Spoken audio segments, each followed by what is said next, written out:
Hey everyone! So, are you thinking about a trip to Canada in 2026? I don't blame you. It's an incredible destination, right? You've got these amazing cities, the Rocky Mountains, the whole deal. But before you go booking that flight, we really need to talk, because there are some crucial things you absolutely have to know. Let's get right into it and make sure your Canadian adventure gets off to a perfect start. Whether it's visiting family you haven't seen in a while, checking out some business opportunities, or just seeing that incredible scenery for yourself, it's easy to see why Canada is such a dream destination for millions of people. Okay, but here's the reality check. For 2026, the rules for getting into Canada have gotten a lot stricter. Seriously, a casual approach or even just one simple mistake on your application can get you a flat-out refusal. And just like that, the trip's over before it even starts. So what's actually different? Well, getting approved now means you need a solid strategy.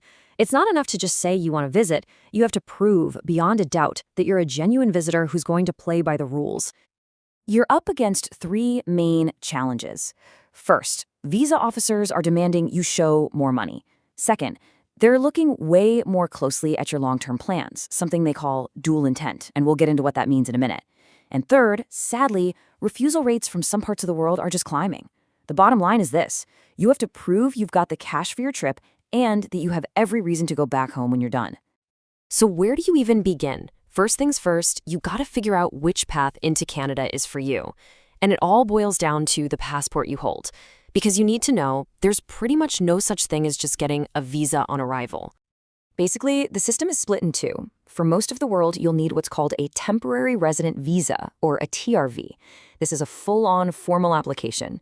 But for folks from visa-exempt countries, think the US, the UK, most of the EU, you'll need an electronic travel authorization, or ETA. It's a much, much simpler online thing. Figuring out which one you need is absolutely the first step. And this table really shows you why it matters. Just look at the cost difference: $100 for the visa versus only $7 for an ETA. And the processing time? Wow. A visa can take weeks, sometimes even months. An ETA? You could have it in minutes. Both of them will typically let you stay for up to 6 months, though. All right, so you figured out if you need a visa or an ETA. The very next step is to pick the right category based on why you're visiting. And trust me, applying under the wrong stream is a super common mistake that you want to avoid. We're going to break down the three main paths: the regular tourist stream, a really special one for families called the super visa, and the business visitor stream. Each one has its own very specific set of rules. Okay, the tourist stream is the one most people use. This is you if you're coming for a sightseeing or to visit friends. The big things here are proof of funds. You should probably aim for around 2,500 to 3,000 Canadian dollars for a 1-week trip, not including your flight, and showing strong ties to your home country, like a job, family, or property you have to come back to. And that brings us back to that tricky idea of dual intent. Here's the deal. It's actually totally okay to visit Canada as a tourist while also secretly hoping to immigrate one day. But, and this is the big but, you have to convince the officer that you'll respect the rules of a visitor and leave Canada if your long-term plans don't work out.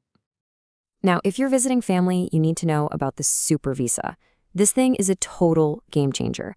It's designed just for parents and grandparents of Canadians, and it lets them stay for up to 5 years straight without having to renew. It's an absolutely incredible way to bring families together.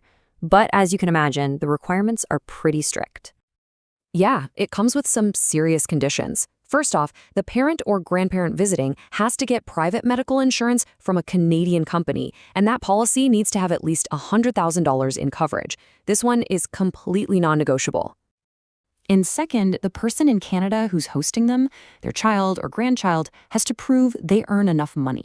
For a single person inviting one parent, that's an income of just over $30,000 a year. And that number goes up depending on how big the host's family is. And finally, we have the business visitor stream. This is for quick trips, for things like a conference or some meetings. The golden rule here is simple but super strict. You cannot, under any circumstances, enter the Canadian labor market. Your job and your main paycheck have to stay outside of Canada. Okay, so you've picked your path. Now what? Let's go through the application playbook. The whole thing is done online, and yeah, the requirements are tough, but it's totally something you can handle if you just follow the steps. It really breaks down into three main phases. Step 1 is all about preparation. Gather every document, bank statements, letters from your employer, invitation letters, you name it. Step 2 is applying online through the official government website. That's where you'll pay the $100 visa fee and the $85 biometrics fee. And step 3 is to finalize everything. You give your biometrics, and once you get that magic approval, you send in your passport to get the visa sticker. Now, a quick word of warning here, you have to plan ahead. Processing times are all over the map depending on where you're applying from.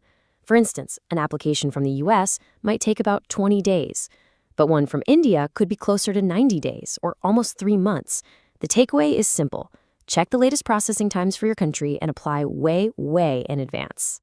We've now come to what is honestly the most important part of this whole explainer. It's one thing to know the rules, but knowing how to avoid the common traps that lead to a refusal, well, that's the real insider's edge. The vast majority of refusals happen for just 2 reasons. Either the purpose of your trip seems too vague to the officer, or there's something about your financial documents that looks off, or just isn't enough. The good news? Both of these are completely avoidable if you prepare properly. Here's the absolute classic mistake. Just writing the word tourism on your application form. To a visa officer, that's a massive red flag. It makes it seem like you haven't put any real thought into your trip, which makes them start to wonder if you're being genuine. So the winning strategy is to be incredibly specific. Here's how you do it. Don't just say tourism, give them a detailed day-by-day plan. Don't just say you're visiting family, say you're attending my niece's university graduation on June 15th, and prove it. Include copies of your flight and hotel bookings. Your goal is to paint a crystal clear, believable picture of exactly what you're going to do. In the end, every single document you submit, every answer you give, it all comes down to answering one final question in that officer's mind. Have you given me enough proof to believe that you will leave Canada when your visit is over? And look, the stakes here are really high. A visa refusal doesn't just disappear.